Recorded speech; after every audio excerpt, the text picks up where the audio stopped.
Hey everybody, this is Comics on TV. I'm Josh. And I'm Mike. And we're reviewing Gotham season finale. It's called All Happy Families Are Like... whatever. Yeah, Fish comes out of water. Yeah, fish out of water. Yeah, Yay. she's back. She's not flopping I had no around. clue that she was coming back this episode. Oh, God. And I thought she'd be coming back, but in a body bag to Why'd they start shoot the her episode. if she's not even hurt? She doesn't even have the Yeah, bullet. but I'll give her this one thing. Way better look for Fish Mooney. Yeah. It inspired. It's kind of like that. It's inspired his hair, but way better look. If she had started out this way, not like the 1920s prohibition club owner kind of look to her, this look is badass. She's shaved down the sides. I like my women shaved. And it's got, little jewels and stuff. She's still an overacting. It's overacting, but she looks a lot better. A little more menacing with Fish Mooney. I like the character better. And we skip around? Yeah, Can we skip around? Sure. A little bit. This is the episode where she dies. Okay, we'll just put it that way. Skip around. Let's skip around. She dies. Could have gone a little curvy, but I still have theories on that, and I'll wait. Yeah. Selena, for some reason, joins her immediately and decides to be part of the She Fish gets the gang. street punk gangs to go out and hang out with Fish now. And there's a gang war going on because, of course, Maroni thinks that Falcone's against him. Absolutely, so he puts a hit out on him. Sends a dude with a rocket launcher right at him. Duke Nukem style, just blows up his car as he's playing with his chicken or cock, whatever you want to put it. He's in the hospital, and honestly, Jim believes that Falcone is more important to the city than if Maroni took over. Can we interject that joke in there anyway? Because it's kind of funny that Falcone gets caught with his cock in his hand while he gets his car blown up. It's pretty funny. I'm just saying it's good comedy right there. That is. Anyway, so get back to and chicken humor is always funny. Chicken humor is, and it's perfectly legal to say that on the internet anywhere. So you also got what's her face, Lee Tompkins. Oh yeah, and Barbara. We have Barbara. She just has the aftermath of the ogre, and Lee thinks she's dealing with it. Lee believes that she needs trauma. She needs trauma counseling, and it's I want you to do it. She is a shifty bitch. I'll tell you that much. She is, because then you're like in the whole conversation with Dr. Tompkins. She's like, let me tell you about how I killed my parents. Yeah. He's like, wait a minute, you didn't. The ogre did. She's like, no, I stuck them fools. And you're like, and by the way, I know you're with Jim, so I have this knife. I'm going to kill you. She's trying to get as close as she can to Lee and hurt Jim in the process and try to kill Lee. I'm sorry. I had huge issues with this. And she's a throwaway. And to say this about the episode, it wasn't that great of an episode for a season finale. No. We'll put it out there. And it made no sense. Like, she all of a sudden is now a psychopath. Yeah, she went from normal, everyday hooker, streetwalker kind of girl. She was slutty and had the drug thing going and everything like that, but she wasn't a psychopath. Yeah. Come on, writers, figure out what you want to do with her. What's up with that? Yeah. And you got Bruce Wayne desperately trying to figure out his dad's secret, but how he's, this, stoic kind of guy. But I guess they're trying to make the story arc a little bit different in this and saying, yeah, they were like, Thomas stay in Wayne, for the last 5 minutes. It's going to be earth-shattering. I'm like, yeah, that's going to be... No, it wasn't. All of a sudden, he finds a book and opens up a fireplace, goes back there, and it's I guess looks like it's going to lead foreshadowing Batcave kind of thing. Where maybe Thomas Wayne was a vigilante that nobody knew about. Which would be a more interesting story. I'm all for it, to be honest with you. We've all heard the same Batman story retold and retold. And we all love it. Thomas Wayne was awesome in Flashpoint. Yeah.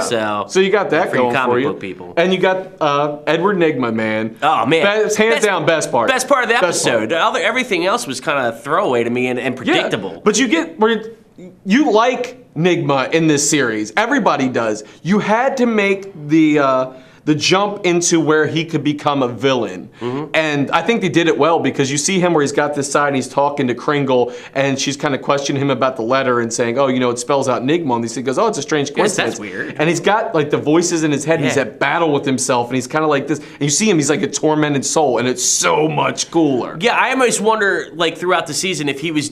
Like, this is something we didn't see as viewers, and, like, he's been doing it the whole time. I think there's little nuances of it, but this was just so much far and above that. And you get where, because Falcone had the hit out on him. He's in the hospital.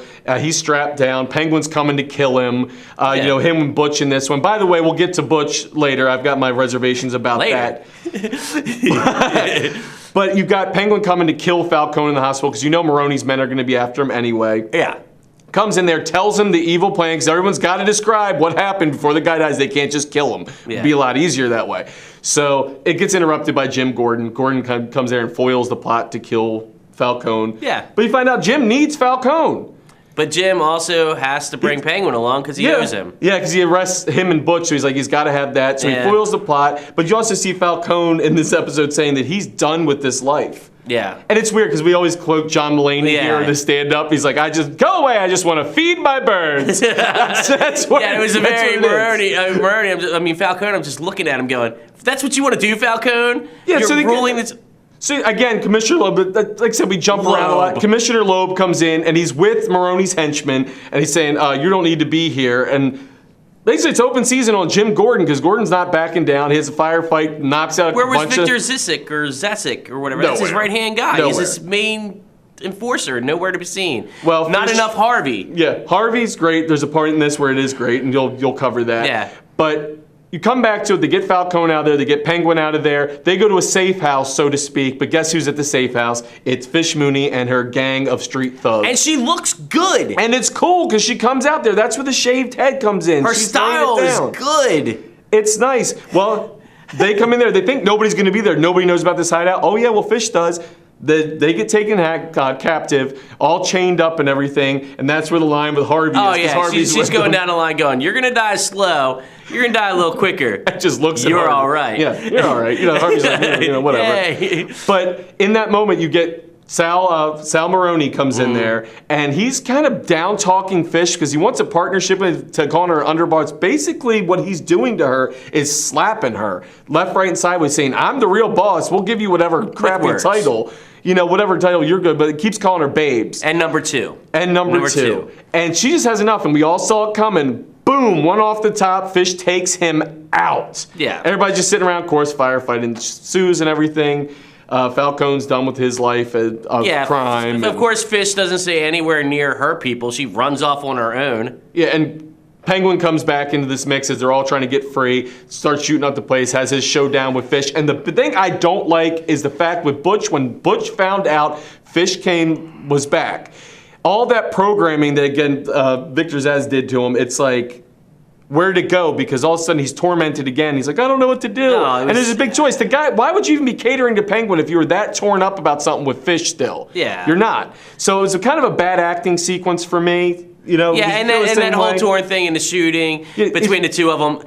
Pretty much shoots both Penguin and Fish. When Fish dies, she's thrown over a cliff into water. We all know that death. That death never takes. She could be coming back, not next season, but the season after that. Whatever. We all know she's not in next season. Who knows? I mean, obviously the critics, the fans, us being, both, are going to have a lot to say about her. But you never know. They leave a lot. I'm good with her being gone, but Yeah, I mean, I think that's pretty much all that happened in this episode, other than... I feel like I'm going like in a loop here because we started Comics on TV. Our first ever thing was Gotham. Yeah. And my first impression of it was disappointing. And honestly... come full circle now. I'm disappointed. The middle was great. The beginning was slow. The middle was great. Started out disappointing, ended disappointing for you. So I can agree that's some discard, but there's a far cry from the first episode of Gotham to the last episode of Gotham because we want to watch next season. If it was just a one-off episode and say, will this be picked up for a pilot? Chances are neither of us were going to watch it again after the first episode. Yeah. This one still got my attention. It's not great, but there's reasons to watch this episode, obviously being the finale. Yeah. Tell us what you think about the episode. Comment at the bottom of the video. Yeah. Like us on Facebook and give us a thumbs up. Also go to Twitter at @TheRealComicWow. Yeah, go on YouTube, subscribe. You're probably watching us there already. Hit the subscribe button. Go on Vimeo, watch our HD videos. Yep, and I have a little Snapchat thing above my head right here. ComicWow guys. Do is scan the QR. See the studio craziness and go on ComicWow.com. Go start a free profile. Watch our videos, interact with your friends, get on there. It's your social network, and we look forward to seeing you on ComicWow.com. See you there. See ya.